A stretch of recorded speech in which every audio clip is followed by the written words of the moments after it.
할렐루야. 이 대림절을 맞이하여 오늘도 예수님을 기다리는 마음으로 주의 성전에 찾아오신 우리 사랑하는 송파교회 모든 성도님들에게 주님의 크신 은혜가 가득 넘치시기를 주님의 이름으로 축원드립니다. 오늘 대강절 두 번째 주일, 화해와 평화의 빛을 밝게 비쳤습니다. 우리가 이 대림절을 보내면서 이 땅에 오신 예수 그리스도를 통해 소외받고 천대받고 상처 입은 사람들이 회복되어지는 나라, 함께 웃고 떠들 수 있는 행복한 나라가 만들어질 수 있는 그런 이 대림절이 될 수 있도록 함께 기도하며 함께 하나님 말씀을 세상에 전하는 우리 송파교회 성도들이 되시기를 주님의 이름으로 부탁을 드립니다.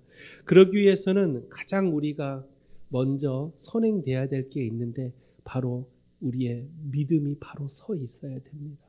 믿음이 약하면요, 베드로처럼 무리를 걷다가도 물에 빠져버리게 됩니다.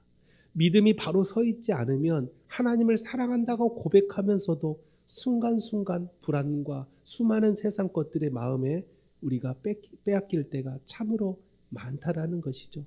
따라서 믿음이 바로 서 있지 않는다면 우리는 그 어떤 것도 하나님 말씀을 지켜 행할 수가 없다라는 것입니다. 오늘 우리가 함께 묵상한 이 하박국서는 그런 모든 사람들이 하나님의 나라를 만들어 가기 위한 믿음에 대한 설명하는 본문이 바로 오늘 본문의 말씀입니다. 먼저 우리가 하박국을 좀 알아야 돼요. 이 하박국서는 종교 개혁을 통해 무너진 신학을 회복하고 있는 말씀들이에요. 또한 이 당대 최고의 선왕으로 꼽혔던 요시야 왕이 있었는데 그 요시야 왕이 이 바론 느고와의 싸움에서 죽게 됩니다. 그러니 얼마나 나라가 위태로울까요? 믿음의 가장 선행이라고 가장 선한 왕이라고 말하고 있었던 요시야 왕이 죽었다라는 것은 그 나라를 이끌어가는 믿음의 수장이 무너졌다라는 것. 이 믿음의 수장이 무너지니 이 나라가 어떻게 되겠습니까? 이 요시야 왕을 이어서 요아스라는 아들이 왕으로 세워지게 되죠. 그러나 이 요아스 왕마저 이 바론 느고에게 폐위가 됩니다. 그래서 여호야김이 왕으로 옹립되는데 이 나라가 너무나도 극도로 기울고 율법은 무너지고 사회에 불의가 만연하고 국내의 정세가 너무나도 악화되는 때가 바로 하박국 선지자가 활동했던 때입니다. 나라가 너무나도 어수선하고 너무나도 시기가 좋지 못한 때였어요. 그런 상황 속에 하박국 선지자는 하나님 말씀을 선포하려고 하지만 하박국 선지자도 사람인지라 도저히 이해가 안 되는 게 하나가 있었어요. 그게 뭐냐? 바로 의인은 잘못되고 악인이 득세하는 세상을 바라보면서 하박국 선지자는 이게 과연 옳은 것인가? 하박국 선지자가 고민하고 번뇌했던 이 생각들이 오늘을 살아가는 우리 그리스도인들도 똑같이 생각하는 내용들이에요. 여러분들도 그런 생각해 보셨어요? 예수 안 믿어도 잘만 살더라. 교회 안 다녀도 더 잘 되더라. 이런 생각 한 번쯤은 다 해보셨을 거예요. 하박국 선지자가 지금 가장 마음속에 번뇌하고 있는 게 바로 그거예요. 하나님을 믿지 않는 이런 이방 나라들은 득세하고 더 잘 되는데 하나님을 섬기는 우리나라 이스라엘 백성들은 왜 이렇게 고뇌와 번뇌와 수많은 어려움이 닥쳐올까? 정말로 하나님은 살아계실까?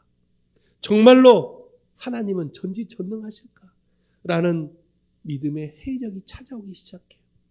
이러한 회의감은 수많은 그리스도인들에게도 한 번쯤은 경험하게 되는 하나의 믿음의 훈련들이에요.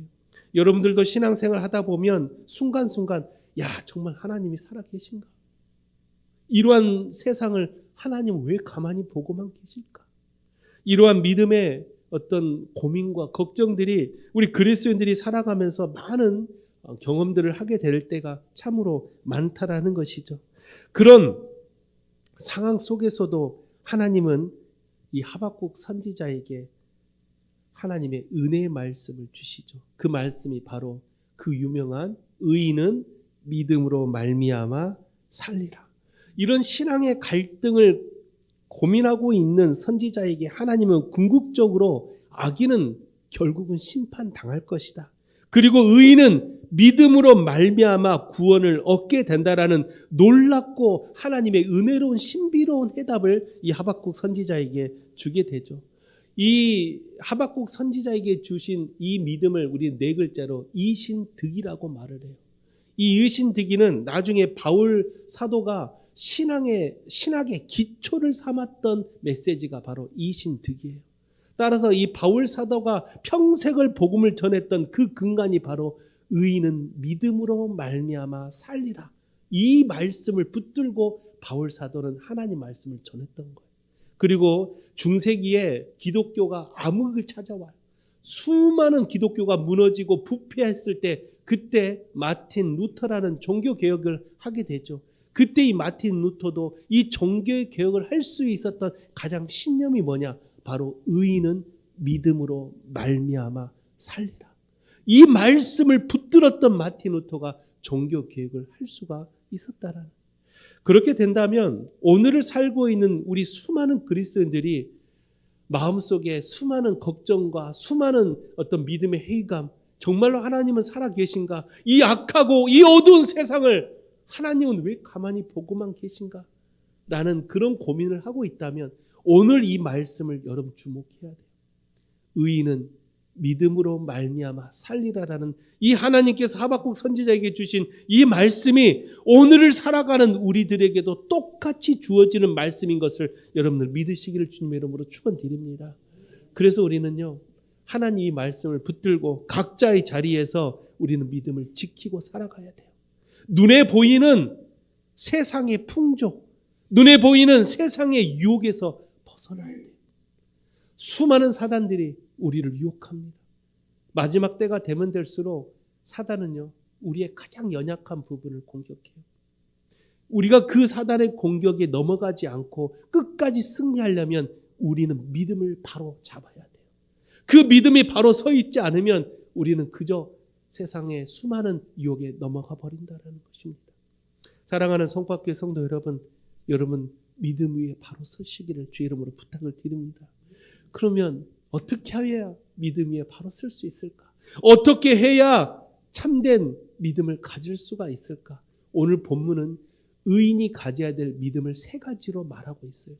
오늘 이 본문 말씀을 통해서 여러분 참된 의인의 믿음을 가지시는 여러분 되시기를 주님의 이름으로 부탁을 드립니다. 첫 번째로 의인의 믿음은 기대하고 바라보는 신앙이 있어야 합니다. 오늘 본문 1절이죠. 내가 내 파수하는 곳에 서며 성루에 서리라. 그가 내게 무엇이라 말씀하실는지 기다리고 바라보며 나의 질문에 대하여 어떻게 대답하실는지 보리라 하였더니. 하박국 선지자는 고백해요. 내가 파수하는 곳에 서 있다. 파수하는 곳이 뭡니까? 파수꾼의 역할이에요.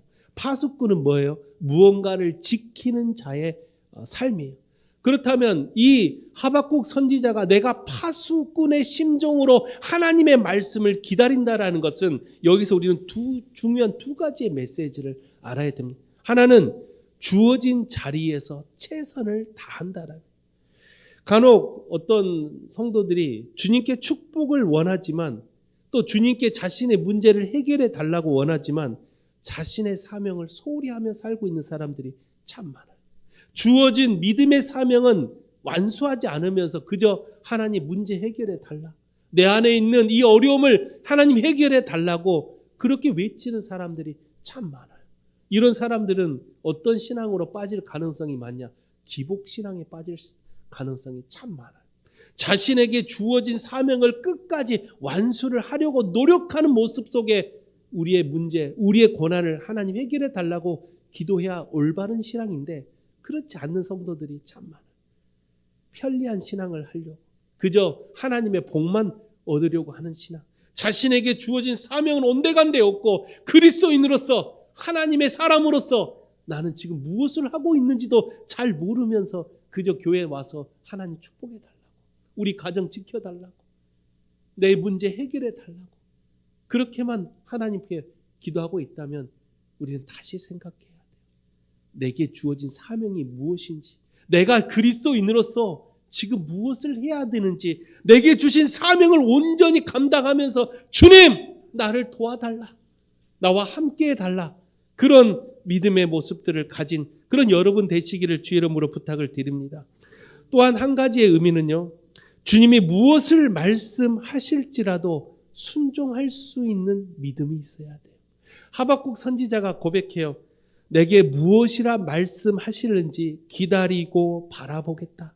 이 말은 내가 하나님보다 앞서가지 않겠다라는 뜻입니다. 간혹 어떤 성도들은요, 주님께 간구하고 바라지만 자신이 원하는 결과가 나오지 않으면 어느 순간 하나님을 원망할 때가 있어요. 여러분 그런 경험 해보셨어요? 간절히 기도했는데 내가 생각했던 정반대로 결과가 나왔을 때 우리는 어때요? 어떤 사람은 그래도 이 또한 하나님의 뜻이야 라고 믿음으로 순종하는 사람이 있는가 반면에 어떤 사람은 야, 그렇게 기도했는데, 내가 그렇게 하나님께 엎드렸는데 하고 믿음의 회의감을 가지고 기도의 자리를 떠나는 사람들이 종종 있더라고요.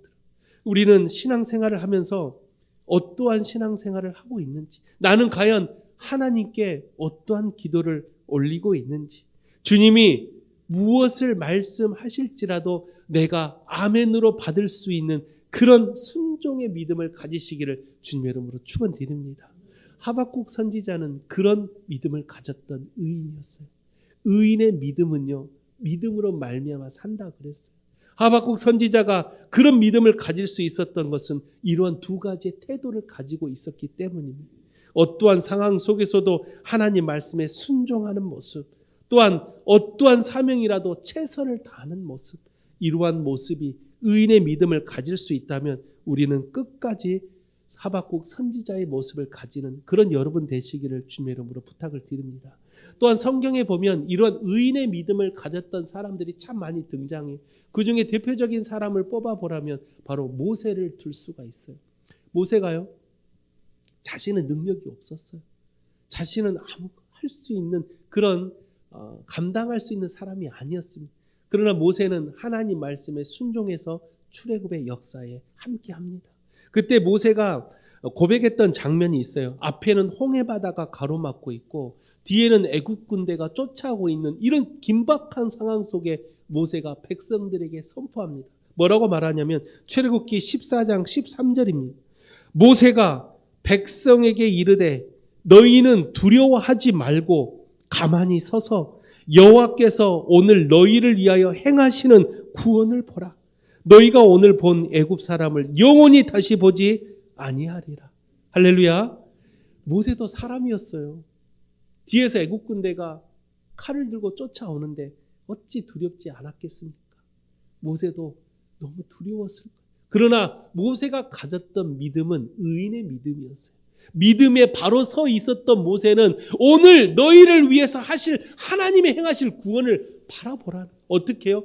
잠잠히 바라보라는 거예요. 이 말은 내가 하나님보다 앞서가지 말라라는, 하나님 앞에 원망 불평하지 말고 하나님의 펼치실 구원의 역사를 믿음으로 바라보라는 거예요. 모세는 어떻게 이런 믿음을 가질 수 있었을까? 자신도 두려웠을 텐데, 자신도 인간이었는데, 자신도 미래가 어떻게 될지 알지 못하는 불확실한 삶을 살고 있었던 사람인데 어떻게 모세는 하나님이 펼쳐질 이 구원의 역사를 잠잠히 바라보라고 선포할 수 있었을까? 그게 바로 의인의 믿음이에요. 이런 믿음을 가진 사람들은 어떠한 어려움 속에서도 좌절과 낙심이 아니라 하나님 말씀 붙들고 그 자리에서 일어날 수 있다라는 것입니다. 저는 우리 송파교회 성도님들이 이런 의인의 믿음을 가지기를 부탁을 드립니다. 어떠한 어려움 속에서도 좌절과 낙심하지 마십시오. 하나님의 구원의 역사를 믿음으로 바라볼 수 있는 그런 여러분들이 되시기를 주님의 이름으로 부탁을 드립니다. 사랑하는 성도 여러분, 의인은 오직 믿음으로 말미암아 살아가야 합니다. 그리고 그 믿음을 가지기 위해서는 나의 생각과 지식과 경험을 내려놓고 오직 주님의 말씀에 묵묵히 귀 기울이는 것입니다. 그런 의인의 믿음을 가진 자를 통해 주님은 역사하시게 됩니다. 이 땅에 참된 화해와 평화의 나라를 만들어갈 수 있는 그런 의인의 믿음을 가진 여러분이 되시기를 주님의 이름으로 축원을 드립니다. 두 번째로 의인의 믿음은요, 하나님 말씀을 늘 가까이 하는 사람입니다. 오늘 본문 2절이죠. 여호와께서 내게 대답하여 이르시되 너는 이 묵시를 기록하여 판에 명백히 새기되 달려가면서도 읽을 수 있게 하라. 하나님은 하박국 선지자에게 말씀하십니다. 너는 이 묵시를 기록해서 판에 명백히 새겨서 달려가면서도 읽을 수 있게 하라. 판에 새기라는 하나님의 이 말씀에는 두 가지 의미가 있어요. 첫째는 하나님 말씀을 가까이 하기 위해 말씀을 판에 새기어 늘 볼 수 있게 옆에 두라는 것. 하나님이 우리에게 말씀하시죠. 근데 그 말씀은 눈에 보이지 않기 때문에 그때는 들었지만 하루가 지나고 이틀이 지나면 어느 순간 까먹어버려요. 그래서 하나님 말씀을 잊지 않기 위해서 판에 새겨서 그 말씀을 늘 가까이 옆에 두고 그 말씀을 묵상하고 또 묵상하라는 거예요. 그래서 유대인들은 하나님 말씀을 가까이 하기 위해서 어렸을 때부터 어떻게 훈련을 받아요? 유대인들이 했던 훈련이 있죠. 신명기 6장 8절의 훈련입니다.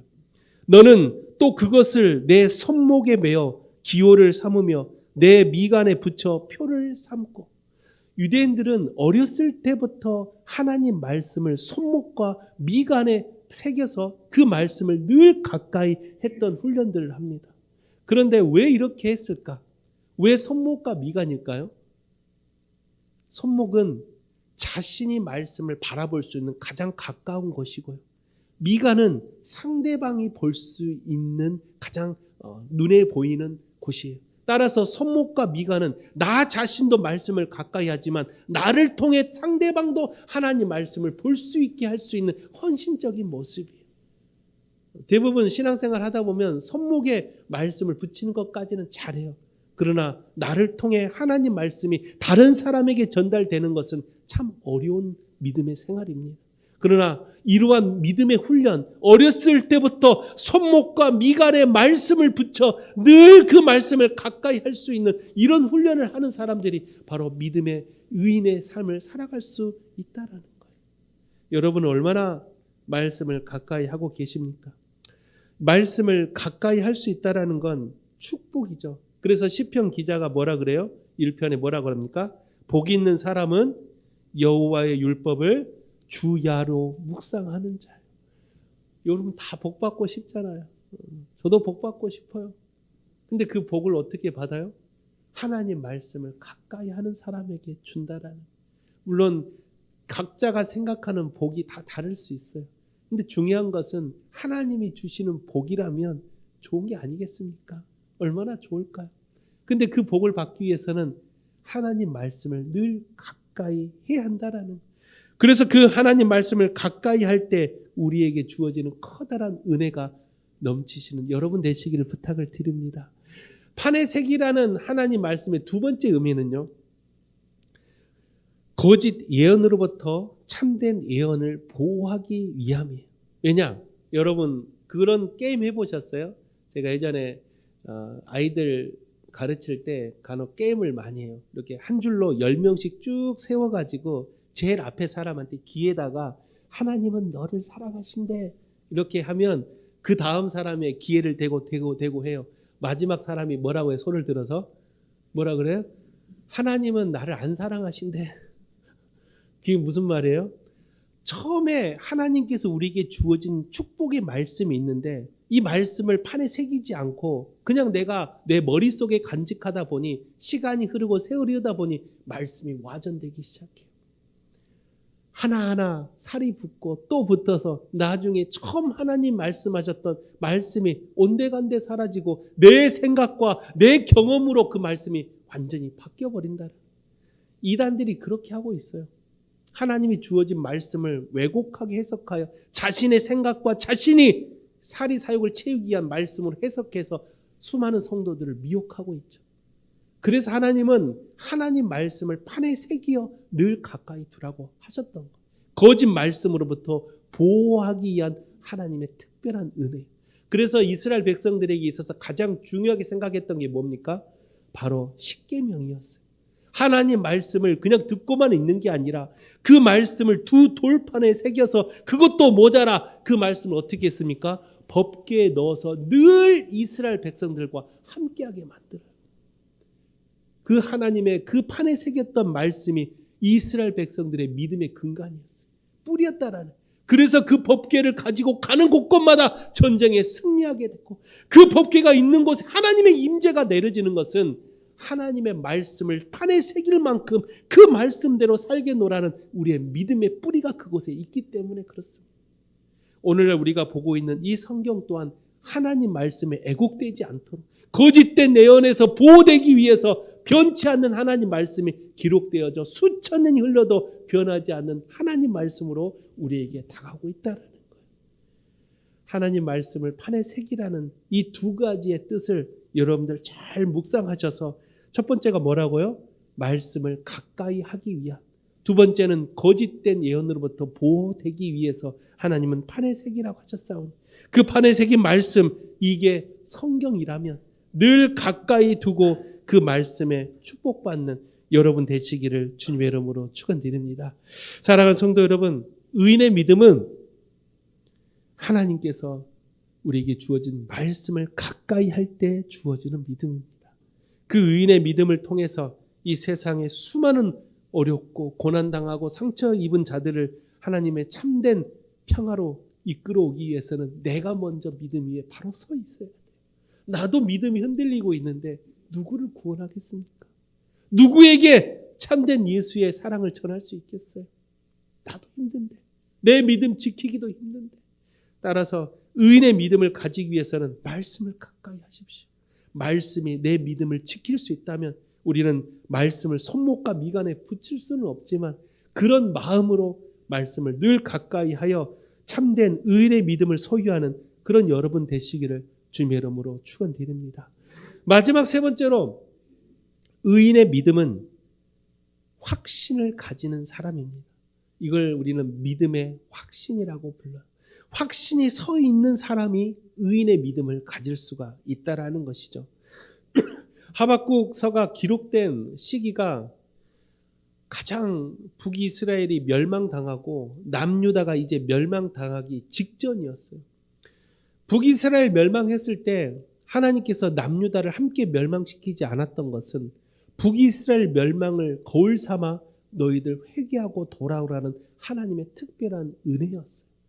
그런데 남유다 역시 그러한 북이스라엘 멸망을 봤음에도 불구하고 하나님 말씀에 순종하지 않고 이기적이고 수많은 우상을 섬겼던 이 남유다의 백성들의 모습을 보면서 하박국 선지자는 하나님 메시지를 전하면서 눈물로 흘렸다는.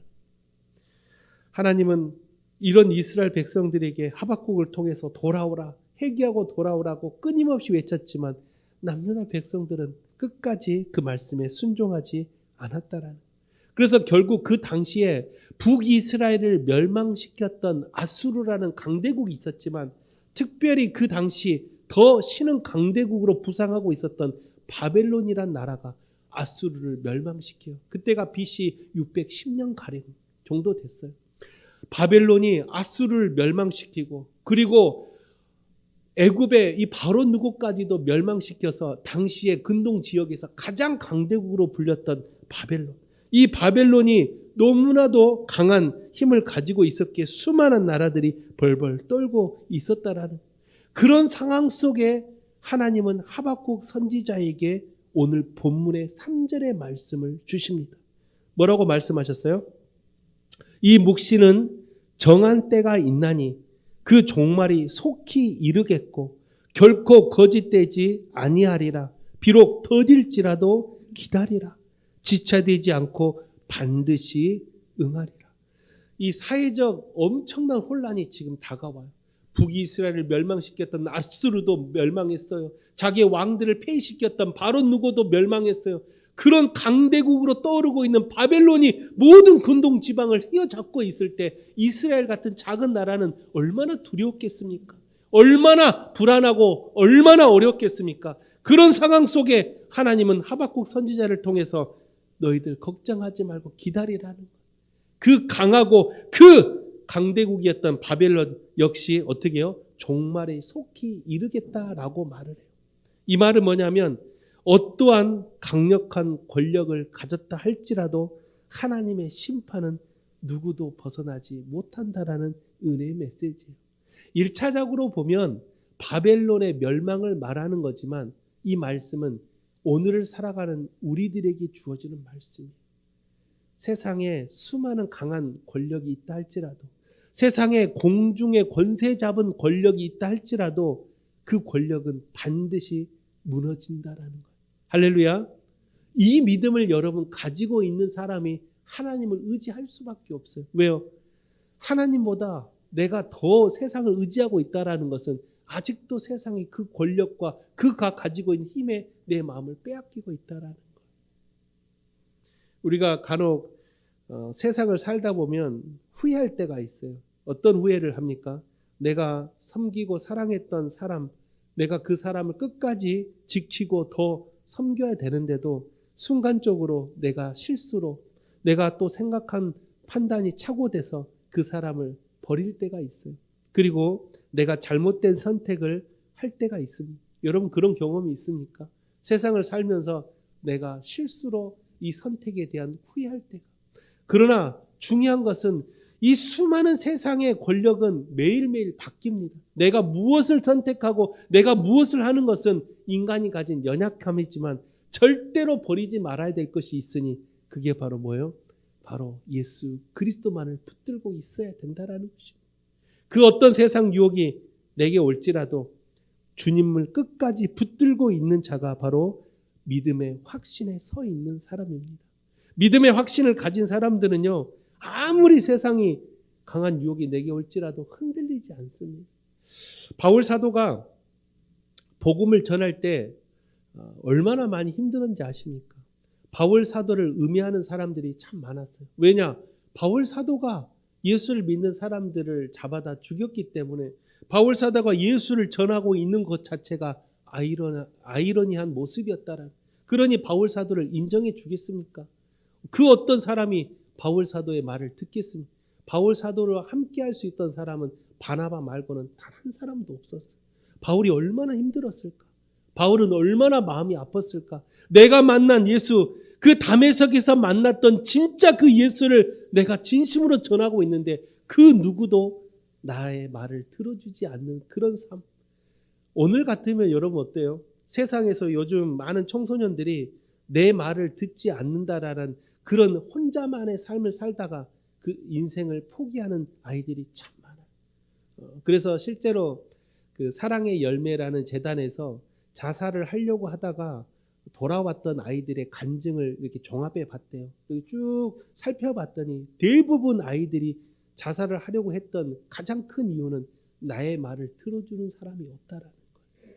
심지어 부모도 자기의 말을 들어주지 않는데 그저 세상에서는 공부해라, 착하게 살아라, 자꾸만 수많은 주문들은 많지만 정작 그 아이들의 목소리를 들어주는 사람이 없다라. 그래서 아이들이 그렇게 많은 아이들이 자살을 하는데 우리나라가 OECD 국가 중에 청소년 자살률이 1등이래요. 심각한 겁니다. 아이들의 목소리를 들어줄 데가 없대요. 왜 그런 세상을 살고 있을까? 왜 그런 사회가 돼버렸을까? 우리는 다시 한번 우리 그리스도인들이 회개하고 돌아와야 돼요. 하나님의 말씀을 우리가 듣는 것처럼 수많은 고통받고 있는 사람들의 소리를 우리는 귀 기울일 수 있어야 돼요. 나만 예수 믿고 천국 가는 게 답니까? 아니요. 그런 믿음보다는 하나님 말씀대로 세상에 나아가 가난하고 헐벗고 굶주리고 상처받고 소외받는 자들의 목소리를 귀 기울여주는 사람이 진짜 믿음이 강한 사람들이에요. 바울 사도는 자기의 말을 아무도 들어주지 않았지만 그럼에도 불구하고 예수님의 그 복음을 끝까지 포기하지 않고 죽을 때까지 복음을 전했던 사람이에요. 왜요? 내 말을 누가 듣고 있다고 생각했기 때문에 주님만이 나의 목소리를 듣고 있다라는 믿음. 이런 믿음이 바로 믿음의 확신이 있는 사람들이에요.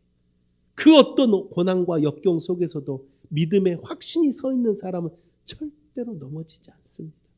그게 바로 의인이 가져야 될 믿음이라는 것이죠. 우리 송파교회 성도님들은 그런 의인의 믿음, 그런 믿음의 확신을 가지시는 그런 여러분들이 되시기를 주님의 이름으로 부탁을 드립니다.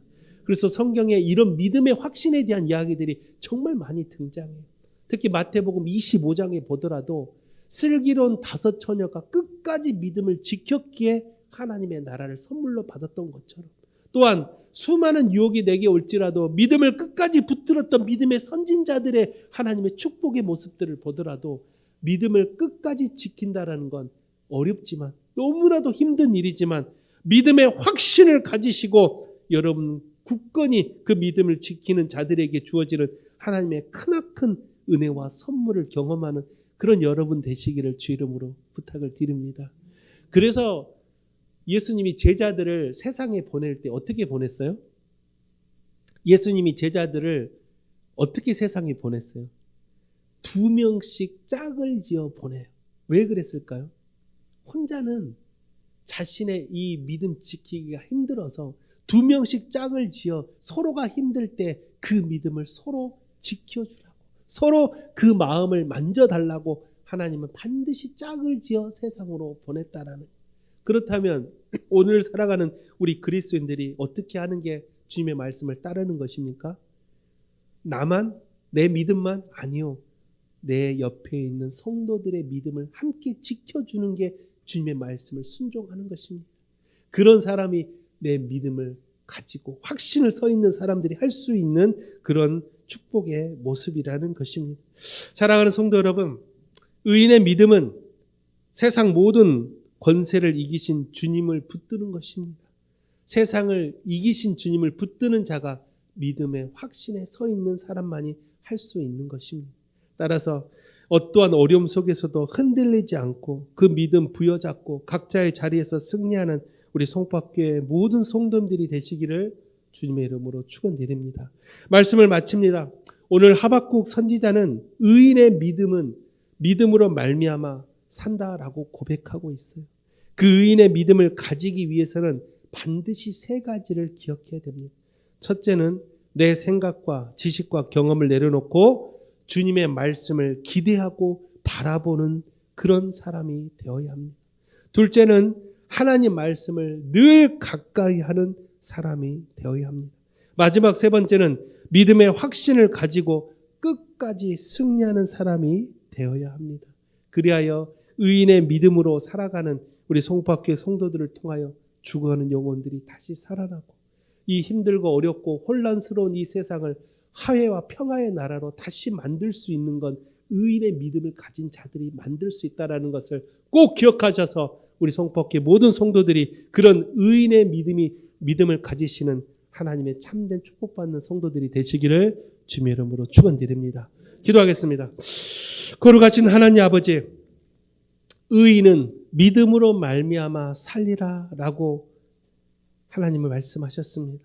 우리에게 의인의 믿음을 가질 수 있는 그런 마음을 허락하여 주시옵소서. 의인의 믿음으로 살아갈 수 있는 우리의 모습이 되게 하여 주시옵소서. 그 어떤 어려움 속에서도 의인의 믿음을 가지고 각자의 자리에 승리하는 우리 사랑하는 모든 성도들이 될 수 있도록 주님 끝까지 함께하여 주옵소서. 모든 것을 주께 탁하며 살아계신 예수 그리스도 이름으로 기도하옵나이다. 아멘.